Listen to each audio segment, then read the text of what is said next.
This is Head Busting Boxing, and we are back in the house. For those that are familiar with my videos, I did a video probably about a week, well, probably more than one, but at least one or two over the last week or two, talking about Pulev and Bob Arum trying to get the IBF to basically move AJ out of the way so Pulev could fight for the IBF title, which in turn probably would get a shot at the other two titles as well. Well, anyway, breaking news has come in. The IBF had agreed to grant Andy Ruiz Jr. an exception to bypass mandatory challenger Kubrat Pulev in order to fight Anthony Joshua in their rematch, but with stipulations, including that the rematch must take place on or before December 7th. You hear that? And that the Ruiz-Joshua 2 winner must agree in writing to fight Pulev on or before May 31st, 2020. Now this verifies what I've been saying in my videos. Everything ain't as sweet as what Eddie Hearn was making it out to be. The IBF, the WBO, and the WBA, I'm not counting the WBC because it has nothing to do with Andy Ruiz at the time. But these three sanctioning bodies, when you look at their rules and regulations, normally they do not allow immediate rematches. I'm gonna say it again. Normally they do not allow, keyword, immediate rematches. Not saying that they would have blocked an AJ Ruiz rematch, but normally they're not allowed to do it right away. Normally they prefer you to get, if you lose your title, you gotta, even if you have a rematch clause, you gotta fall back and let the guy fight his mandatory, then you can step back in with him.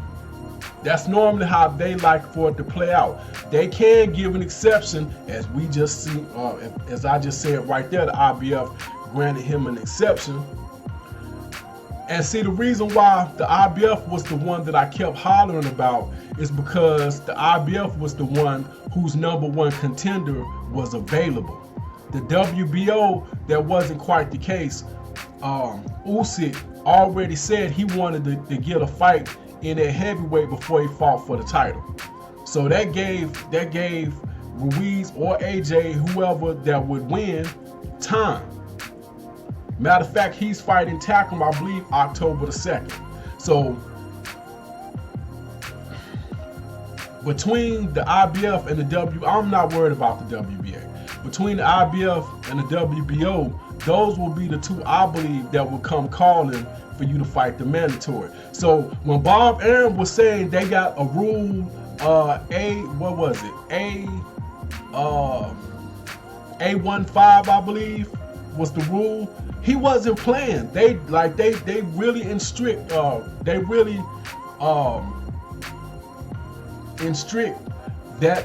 rule on people. They make you fight your mandatories. Ask Triple G, ask Canelo. They just got stripped for the same thing. And they also have a clause in their rules, which is I believe is 3A and B, where they don't really honor rematch clause. It's not immediate anyway, so because it can get in the way of the mandatory. So this is good news, sort of, for the winner of the AJ Joshua fight. But I'll be honest with you, if Ruiz keep dragging his feet on this, that could possibly make it go beyond December the 7th. And then that's a problem. That is a problem. So it's a clock that's ticking at this point. So for Eddie Hearn and AJ and the boxing fans who really want to see AJ versus Ruiz, and I'm one of them, it is a countdown on this. And December 7th is when it strikes 12. And then things go back to like the stagecoach turned back into a pumpkin. Something got to happen by December the 7th. And I hope the fight does happen. I don't want to see Ruiz get stripped. If he loses a belt, I hope it's in the. I prefer he lose it in the ring than to get stripped. And it appears we know who his next opponent will be, because May 31st, that's what? That will be 5 months into the year. So anyway, that's pretty much all I got. Hit me up in the comment section, let me know what you think. I told you, it ain't this rematch don't have forever and a day to be made. It is a time limit on this before these mandatories or sanctioning bodies are going to start threatening to strip somebody over a mandatory, and that's the proof right there. So I was not lying. Anyway, hit me up in the comment section and let me know what you think. Will this fight take place by December 7th? If not, it's going to be problems for Andy Ruiz. And also let me know what you think. Is it possible that the WBO will step in and try to force him to fight Usyk before this and cause all kinds of chaos? And that's what I expect. I expect a lot of chaos between the IBF and WBO. Maybe they'll get on board with each other and work it out. But like I said before in previous videos, it is not meant for somebody to hold 4 titles.